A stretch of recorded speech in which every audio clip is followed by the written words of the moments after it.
pozdrav društvo, dobrodošli u novu epizodu našeg podcasta. Danas imamo čast da razgovaramo sa vlasnicom jedne od najautentičnijih etno kuća u Srbiji.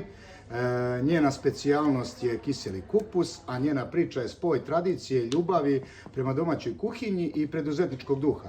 Hajde da zajedno zavirimo u tajne dobre sarme, mirisa zapečenog podvarka i topline porodične atmosfere. Počinje još jedno gasiranje. Moja gošća u današnjem podcastu je Marija iz etno kuće Erić u Mrčajevcima. Danas ćemo malo sa njom ćaskati o raznim temama vezano za njenu etno kuću Erić. Marija, kako si? Dobrodošla u gasiranje. Hvala, dobro mi došli i drago mi je da ste došli, da ne budete prvi put samo da više ne dolazite, nego da bude ovo da ste gosti, a sljedeći put da dođete kao prijatelji etno kuće Erić. Evo, lepo vreme, lepo smo raspoloženi. Hvala na pozivu, odazvaćemo se, to je 100%. Kako je nastala ideja da otvorite etno kuću i ovaj restoran gdje se sada nalazimo?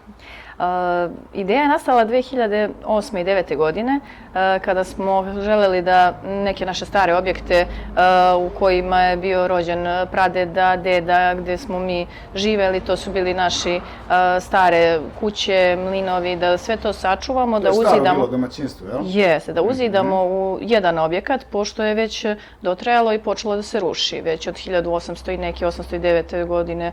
Tako da ti objekti nisu imali funkciju da se ne uruše i ostanu u zaboravu.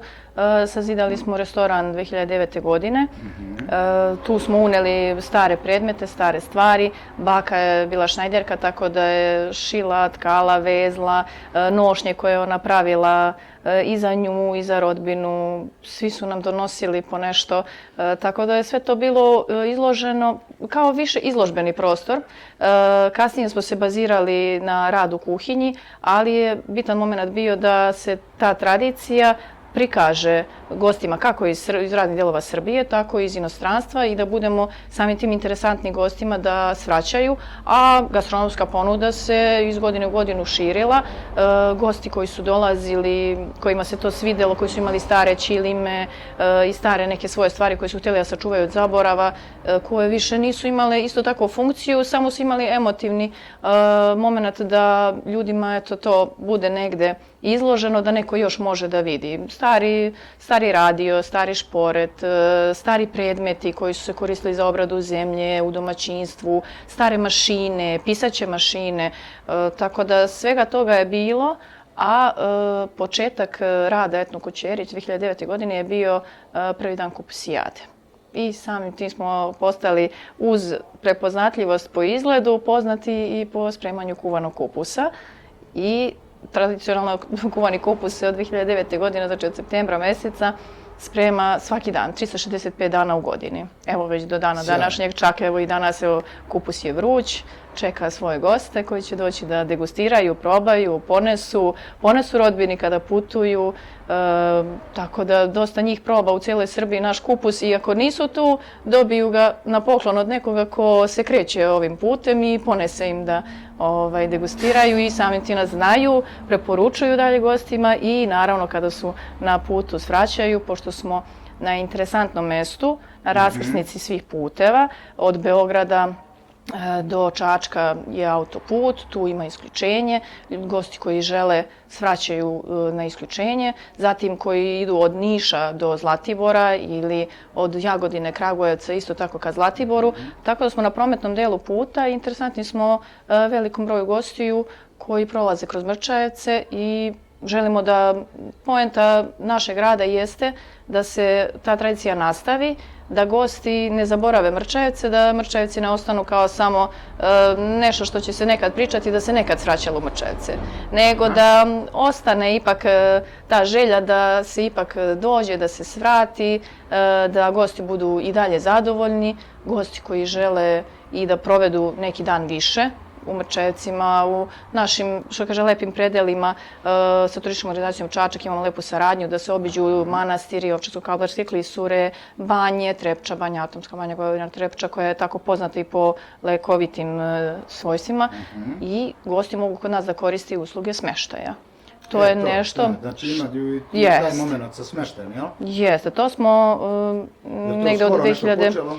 Ne, 2013-2014. godine smo mi to počeli da radimo i da sređujemo, ali znate kako, nikad to nije, znate, završeno, nego uvek nešto još dodajete. Svake godine dodamo, promenimo, proširujemo, tako da možemo da kažemo gostima koji žele i za vreme kupusijade da dođu i da budu 3 dana, da posete manifestaciju ili da posete neke druge manifestacije koje se sad iz godine u godinu pojavljuju sve više i postoji nove manifestacije u našim krajevima, da se prati i da samim tim ranije se najavljuju i da dolazi i da ta tradicionalna jela koja mogu da probaju kod nas, mogu i na manifestacijama i da budu naši gosti, da ih mi ugostimo, da se prijatno osjećaju, lepo provedu, da nas zapamti i da dolaze ponovo, naravno.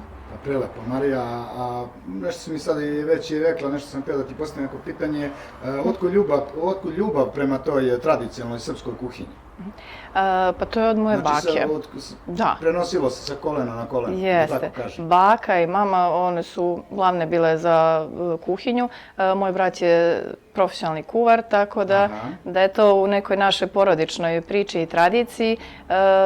I ja sam se tu uključivala i išla sam i na razne edukacije, na usavršavanje u asocijaciju šefova kuvara Srbije, tako da smo postali poznati većini ljudi da mi to volimo i samim tim što se bavimo, mi držimo taj standard, taj kvalitet i želimo da gosti znaju, bez obzira sa našim radom, pošto nam je restoran pre 3 godine imao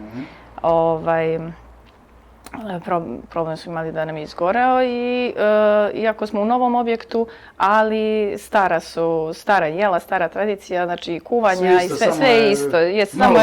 Malo drugačiji ambijent. Ali opet lepo. Jeste, trudimo se da ipak zadržimo taj trag etno postavki i svega, ali malo i modernije, tako da gosti ne zamere zbog čega je nešto urađeno malo drugačije nego što je bilo u prethodnom objektu, ali hrana i ponuda hrane je ista. Da, kad kažete mi, znači verovatno mislite na porodicu Erić, znači imali ste sigurno i podršku porodice i ukućana, da kažem tako. Naravno, otac i majka i brat i snajka, tako da smo svi se zalagali maksimalno da i posle toga što nam se dogodilo da ponovo, kako kažu, izdignemo se iz pepela, da nastavimo ponovo i da damo mogućnost. Nadam se da jesmo, mi se trudimo da i gosti koji... Sve može da se prevazi. Jeste, i koji su dolazili ranije da ponovo svraćaju i da dovode svoje nove goste i nove prijatelje, tako da je nama jako drago da je to ostala želja, što kaže i gostima, da mi nastavimo sa radom, jer da nije njih, ne bi bilo ni nas, jel tako?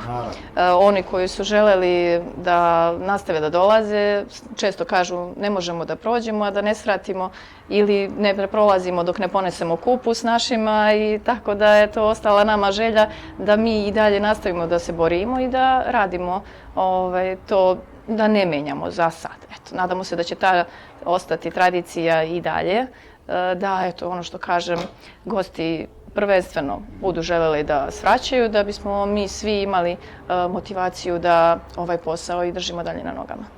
A koji su, malo tu se nešto i pomenula, koji su bili najveći izazovi na početku kada ste počinjali? Najveći izazovi na početku? Pogodilo se da datum manifestacije kupusijada, mučajcima i ta ste vi kako krenuli. Jeste, to je bio veliki izazov, pošto nismo imali iskustva u tome. Počeli smo da radimo sa 2 radnika, i tako ja ću raditi. Međutim, mi svake godine za kupusijadu i ranije kada smo mi bili manji, dolaze nam rodbina, tetke, braća, sestre i onda su oni shvatili da mi imamo u tom momentu previše gostiju i da mi ne možemo da postignemo da poslužimo sve goste i onda su i oni preskočili u pomoć. Kao dodatno rekao, da kažemo, osoblje koje isto tako ne zna ni šta se iznosi, ni kako i taj prvi dan, ja kažem prva ta 3 dana rada kupusijade, mogu da uradim šta god. Više mi je koliko sam gostiju poslužila i šta se tu dogodilo, ni sami nismo bili svesni. Nakon ta 3 dana, sljedeći izazov jeste bio dolazak zimskog perioda, kada je manji obim posla, kada vi tu se borite da opstanete. I manje vam je prostor, da kažem, unutrašnji. Jeste, unutrašnji je bio, jeste. Onda prolazak tog perioda, onda shvatamo da treba da počnemo sa organizacijama proslava novogodišnjih i prva godina je prošla teško jer nismo to umeli da uradimo, već sljedeće godine smo se malo bolje pripremili i tako da je tada bilo i muzika uživo i vikendima i pred Novu godinu i za vreme Nove godine i praznicima, 8. mart, 1. maj, tako da za sve je trebalo vreme da se i stane na noge i fizički da se izdrži sa manjim brojem radnika da biste vi mogli da sve troškove pokrijete. Ne može se sve odjednom, ali nije zarada preko noći, nije zarada sad za sad. Kao što sam i rekla, taj objekat koji je postojao 13 godina je za 10 sekundi nestao. Sve što ste uložili, radili, zidali, gradili, potrošili vreme, novac se zaradi. Zdrav čovek sve može. Da. Ali emotivni moment gubitka toga nije bio lak. Nakon toga vi ponovo, pre 3 godine, znači počinjemo iz početka. I shvatite da prošlo je 13 godina za neko iskustvo. Da. I onda je sad to iskustvo imamo, ali objekat nemamo. Kako to sad rešiti za kratko vreme da ne bi izgubili goste, znate kako strah, porodice treba da žive od tog rada. I onda mi počinjemo sa, naravno, opet prijateljima, rodbinom, kumovima koji nam pomažu, dolaze da se ponovo adaptira ovaj objekat i da nastavimo sa radom što pre, tako da u periodu od 20 dana mi smo to uspeli, ali naravno opet je trebalo vreme od godinu i po dana da se opet stane na neke noge, da može da se radi i da može da se okreće posao i samim tim da ste vi stabilna firma koja može i dalje da funkcioniše, a ne da ste firma koja je stagnirala i izgubila se. Vi ste već izgradili kroz te godine i svoj brend Jerić, pa onda vam je to i pomoglo da opet... Da, pa od 2009-10. godine mi posjećujemo sajmove turizma u saradnji sa turističkom organizacijom Čačak. Dosta njih nas zna, milionske flajere smo podelili kako turističkim agencijama, kako slučajnim prolaznicima, poslovnim firmama. Tako da je i to ime verovatno nama pomoglo da mi ponovo nastavimo da radimo, što kaže sa istim entuzijazmom. Da to nije posustalo, ali naravno vi u životu kao i u privatnom, tako i u poslovnom imate uspone, padove, žrtvovanja vremena, financija, putovanja, vremena kada nemate prostora za to i tako da to je tu negde na sredini, to je život i tako ga prihvatite i shvatite, ali mladima koji žele da počnu neki privatan posao ili nešto, samo im treba reći da prosto ne postoji zarada preko noći, postoji zarada, postoji i vreme kada vi ulažete i kada se žrtvujete i kada ne provodite vreme kući, provodite ga na poslu, nespavanja, menjamo se, neko može, znate kako uvek situacije kako iskaču u životu i uvek onaj ko je vlasnik, taj uglavnom najviše preklapa sve ostalo, da se sve nadomesti i da sve može sutradan da se izgleda da je sve kako treba. Iako znamo pozadinu prethodnog dana da ništa nije bilo kako treba, sutradan vi izgledate super kao da ništa juče da se nije dogodilo. Tako da mladi moraju da imaju dosta strpljenja, živaca, finansijsku podršku, sada ima dosta projekata, mnogo više nego što je tad u to vreme bilo za razvoj seoskog turizma, sada ih ima dosta više, pratiti, konkurisati, zalagati svoje vreme i podrška porodice isto tako, ja kažem da nije bilo njih da pomažu, ne bi to moglo da bude kao što je i bilo, jer uvek je bilo oscilacija da nešto nedostaje, nešto fali, uvek je tu podrška porodice da vam pomogne da taj period prevaziđete. A šta vas izdvaja u odnosu na ostale etno kuće, da kažemo, ima ih sigurno? Na ostale etno kuće? Pa, vrlo smo svi slični, iskreno da vam kažem. Pored ambijenta i to. Pa, ambijent, ponuda, jer mi imamo lepu saradnju i sa ostalim kolegama koji isto to rade. Posećujemo se, oni kada putuju, kada prolaze, svraćaju kod nas, mi kod njih. Komuniciramo sa njima šta ima to novo kod vas, šta ima kod vas. I tako da, na primjer, svaki deo Srbije ima svoju tradicionalnu kuhinju. Tu, na primjer, se razlikujemo. Nije to svuda isto. Naš kraj je vrlo sličan sa Zlatiborskim krajem, Užičkim, tako da mi smo bezmalo identični sa ponudom hrane, sa izgledom isto tako, a mi se jedino izdvajamo u odnosu na naš kraj u Mrčevcima, što mi, da kažem, etno restoran, jedini koji kuva jela ispod sača i u zemljanom loncu, mi smo jedini koji nemamo pečenje. To je ono što možemo gostima da kažem, što nas izdvaja od ostalih, jer svi znaju kad dolaze u Mrčevac ide se na pečenje, mi kažemo da, mi imamo kolege i mi nabrojimo kolege i nabrojimo kada koga hoćete da vam pozovemo i mi zovnemo kolege i kažemo spremite za naše goste koji hoće sad da jedu pečenje, dolaze kod vas, onda oni kažu naši gosti hoće jedu kuvani kupus ili jela ispod sača, sad će oni da dođu kod vas i tako se mi dogovaramo, dolazimo jedni kod drugih i stvarno jako se poštujemo, imamo jako lepu saradnju. Tako da, eto, nas jedino što izdvaja što mi nismo to nijednom držali, nismo bili vični da to možemo da uradimo. Ali ovo što umemo da radimo i što radimo i što jeste, preporučujemo gostima kuvana jela jer gosti su na putu, porodice, da kažem, sa decom, malom, vole da imaju i čorbicu, i pasulj, i sarmu, i gulaš, i jela ispod sača, to je opet kuvano, nije pečeno. I ja kažem tako, te neki izdvajamo, na primjer sad baš često nam vole gosti svinjsku dimljenu kolenicu i kuvani kupus. To je tako u nekoj kombinaciji, bude ovako jako sočno, kalorično i ovako da vas drži do sutra. A koji su najčešći gosti? Koji su najčešći gosti? Da su to domaći turisti, da kažem domaći srpski turisti ili stranci?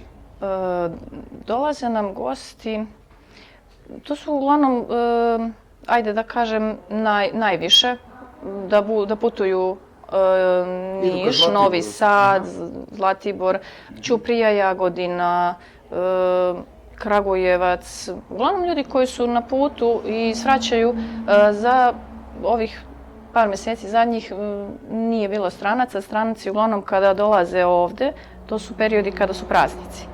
I onda vi imate goste koji su iz inostranstva. Tako da, kada su praznici, naravno oni dolaze u naše krajeve i posjećuju i restorane i obilaze, a u ovako dnevnim, redovnim. I sada, kada kreću ljudi na odmore, naravno, kome smo usput na, što kažem, mjesto za pauzu, za kafu, za ručak, to su neki naši, da kažem, gosti koji dolaze već godinama, ali, eto, to je taj kraj, da kažem, Niš, Leskovac. Baš eto, juče su nam bili gosti iz Niša, prošle sedmice autobus iz Ćuprije, penzionersko društvo koje je putovalo na Zlatibor i kod nas je pravilo pauzu. Često prave pauze sa kafom ili sa obrokom, tako da je to dogovor do vođe puta, da li će to biti u prepodnevno vreme, da li će to biti neki, da kažem, catering za poneti, neki sendvič ili će to biti popodnevni ručak. Kada oni svraćaju imaju više vremena za tu neku pauzu. Eto, to su nam... Razlika u jelovniku, neko malo pre smo što i pominjali to, razlika u jelovniku zimski i letnji jelovnik. Jel imate razliku? Znači, ne, kod nas je, što kaže, ujutru vi možete doći da poručite komplet lepinju, kačama, gibanicu, i možete ujutro poručiti i roštilj, kuvana hrana, jeste, to je sve skuvano i spremno negde do 10 sati ujutru. U toku cijelog dana vi možete, imamo goste koji iz Kraljeva dođu i kažu mi samo kod vas dolazimo na kačamak, dođu u 8 uveče, naravno nije bitno, ja kažem, ali oni dolaze i oni kažu mi smo samo došli kod vas na kačamak. I mi spremamo u 8 sati kačamak. Vi možete poručiti bilo šta u toku dana, zato što je nama u interesu da gost bude zadovoljan, da dobije ono što je želeo. Nije bitno vreme, da li je to vreme doručka, nekome je teško u kasno popodne i da jede neku tešku hranu, možda on želi nešto laganije da pojede, mogućnost je ista, da li imati roštilj i ispržiti nešto sa roštilja u roku od 15 minuta ili spremiti nešto što je za doručak u istom vremenskom periodu. Tako da naši gosti su zadovoljni zato što mogu bilo kad u toku dana da poruče bilo šta sa našeg jelovnika. Mogućnost je njihova, naša je da mi to ispunimo i da budu oni zadovoljni. Da, kiseli kupus vam je vaš specijalitet ovdje. Da, on se jede od ujutru do uveče. To vam je neki zaštitni znak, evo vidimo ovaj lonac ovdje, to ste osvojili nagradu, je li tako? Jeste, svake godine smo... Zlatni lonac, kako se zove? Ovo je zlatni lonac, svake godine smo osvajali poneku nagradu, bilo su to uglavnom druga mesta, 2012. godine smo isto osvojili prvo mesto i 2022. godine isto prvo mesto, ali svake godine se takmičimo. Naravno, mi nekome trebamo dati i mogućnost da ustupimo to za prvo mesto. Ne bi bilo stvarno više ni interesantno, zato što oni koji dolaze sa strane i dolaze da se takmiče, dolaze da provedu ta 3 dana tu, da daju svoj maksimum, da oni pokažu da oni umeju isto tako da spreme kao i mi naravno ne tražimo nagradu, prosto učestvujemo, ali ne mora naš kupus da se bira za nagradu. Vam nije toliko važno. Jeste, nego da prosto taj broj takmičara bude i svake godine što veći, da bi gosti sve više dolazili. Nama su dolazili gosti naši prijatelji iz Banja Luke, koji su se isto tako takmičili i oni imaju isto ugostiteljski objekat u Banja Luci. Oni su odneli isto zlatan lonac, isto da su se takmičili, da su oni osvojili i onda su rekli kao eto i mi spremamo isti kupus kao i vi. I onda mi kažemo da naši gosti koji dolaze imaju mogućnosti da se priključe u takmičarski deo i da budu nama konkurencija i da se mi takmičimo, eto kao, mislim naravno zdrava je konkurencija, takmičimo se jedni protiv drugih, kuvamo i mi, kuvajte i vi, pa ćemo vidjeti ko je bolji. I tako da su oni odneli tu pobedu i nama je jako drago da gosti dolaze tako sa strane, bez obzira što mi to radimo svaki dan, mi kažemo jeste, sad ste vi ove godine bolji, mi ćemo onda bolje se potruditi sljedeće. A da li koristite neki poseban recept ili tehniku za kiseljenje kupusa? Mi kiselimo samo sa solju i vodom. I bitno je samo da kupus stoji u kaci dovoljan period kada on može da se koristi. Ne treba ni da bude nekiseo i neslan, a ne treba ni da bude prekiseo. Tako da to mora povremeno da se proverava, jer mi to radimo cijele godine, kiselimo na manju količinu, nema potrebe da toga ima previše, a ni da ima premalo da ne možemo da ispuštamo goste da spremimo. Kao što kažemo, ne može da nema, ali može da se desi da nestane. Kod nas može da se desi da u toku dana ne skuva se, jer to je lončić kupusa koji je za taj dan. Desi se da dođu gosti sa većom posudom, nenajavljeni i onda mi u nekom momentu može da se desi da nema dovoljno kupusa, jer to je veliki proces posle ga skuvati ponovo. Ono što ljudi, na primjer, kažu, koliko se kuva? Kuva se 4 sata. Vi morate da pripremite kupus, da imate spremno meso i začine i ređamo red kupusa, začina, mesa, kupusa, začina, mesa i dosta masti, ulja, lovorovog lista, bibera, crnog, luka obavezno, aleva paprike i kada se to sve složi, nalije se i onda se on polako krčka i to je period od 4 sata. Naravno, za kupusijadu se ne dešava da nestane, to je baš nije slučajnost jer tada smo već spremni da toga mora da ima u velikim količinama. U dnevnoj ponudi mi najčešće kažemo gostima ukoliko žele ili za svoju privatnu ručak, slavu, za privatno nešto da se organizuje, da nam se najave da bismo mi mogli da znamo koliku količinu, koji lončić kupusa staviti. Jer znate, lončići imaju različite dimenzije. Jeste, što kažemo mi od najmanjeg od 7-8 porcija do 80. I tako mi možemo da napravimo kolika je nama potrošnja toga dovoljna.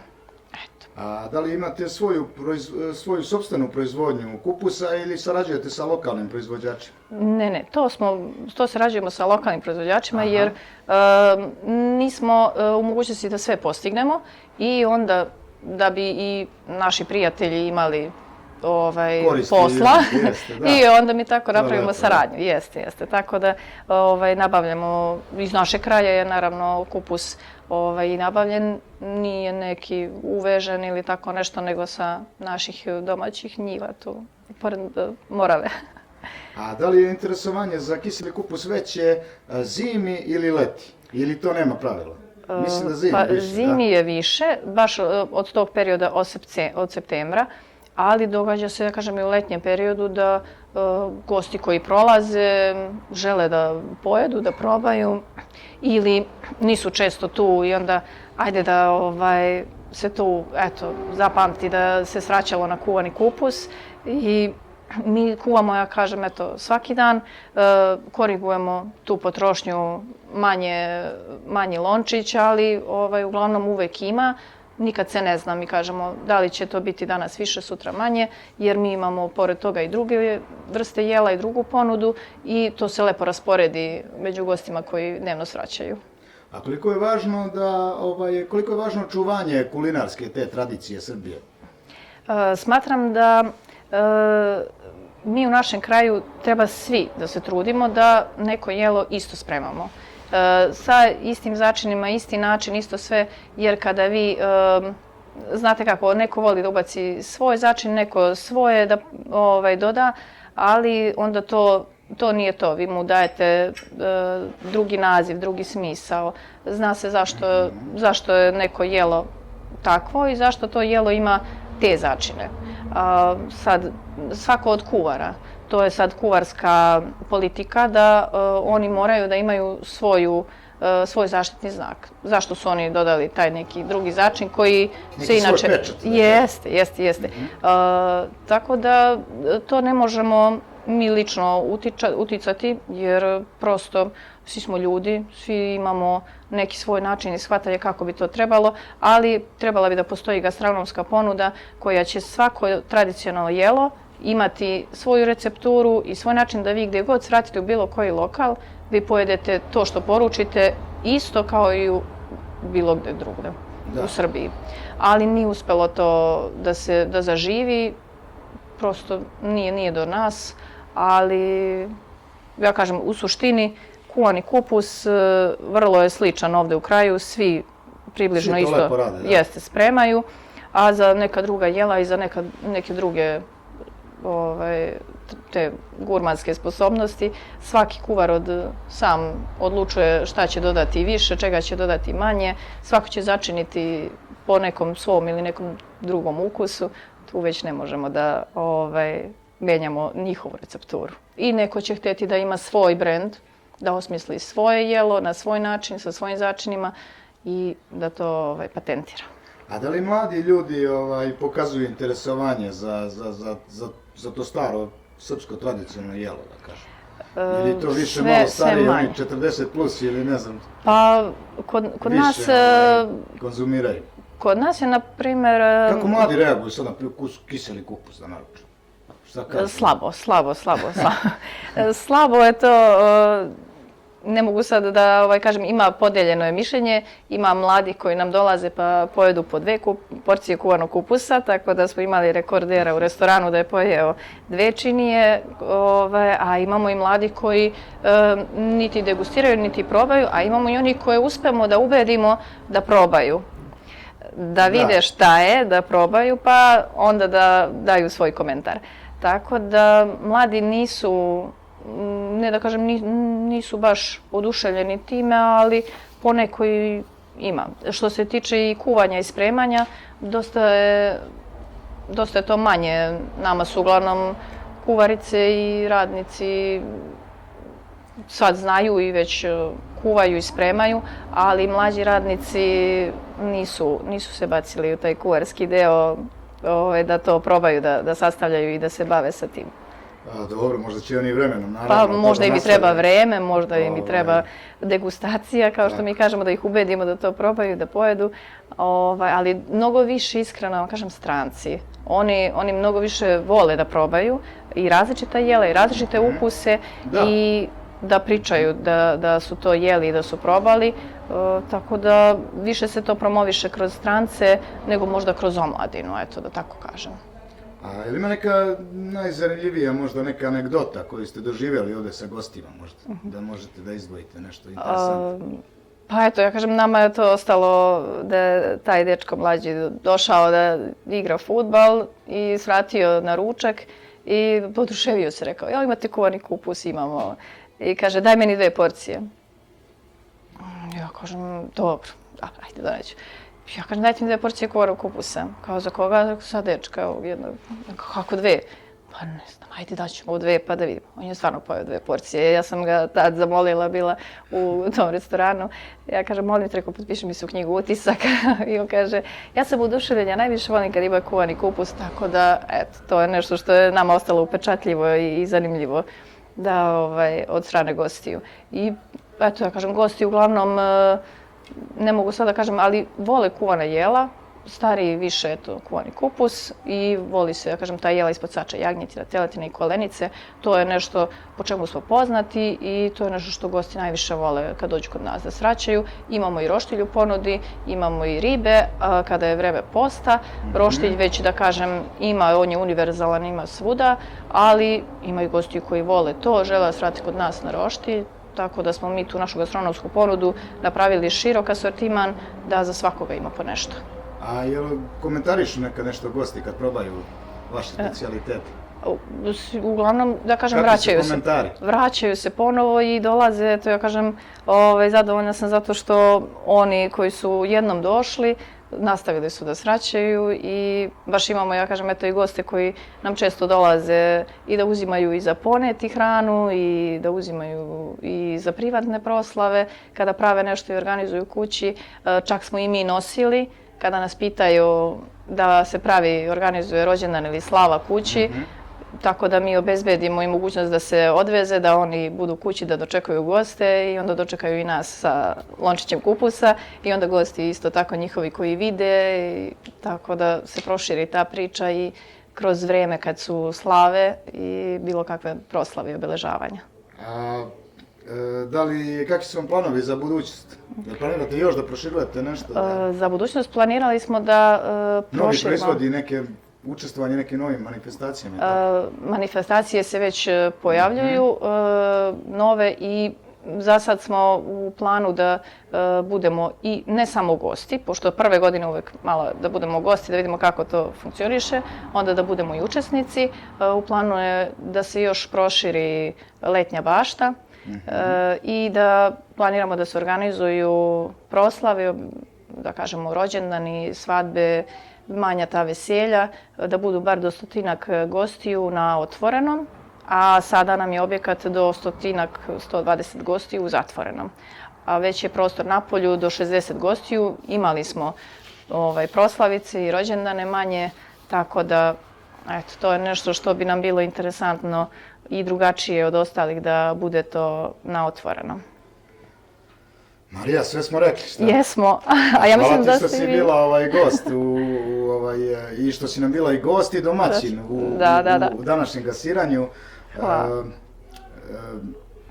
Vama, dragi naši gledalci, eto, čuli su neku priču kako su ljudi uz pomoć porodice i uspjeli da naprave brend i da prevaziđu neke teške životne situacije i da opet stanu na pravi put još jači nego ikada. Gledali ste još jedno gasiranje, pozdrav iz Kuće Erić.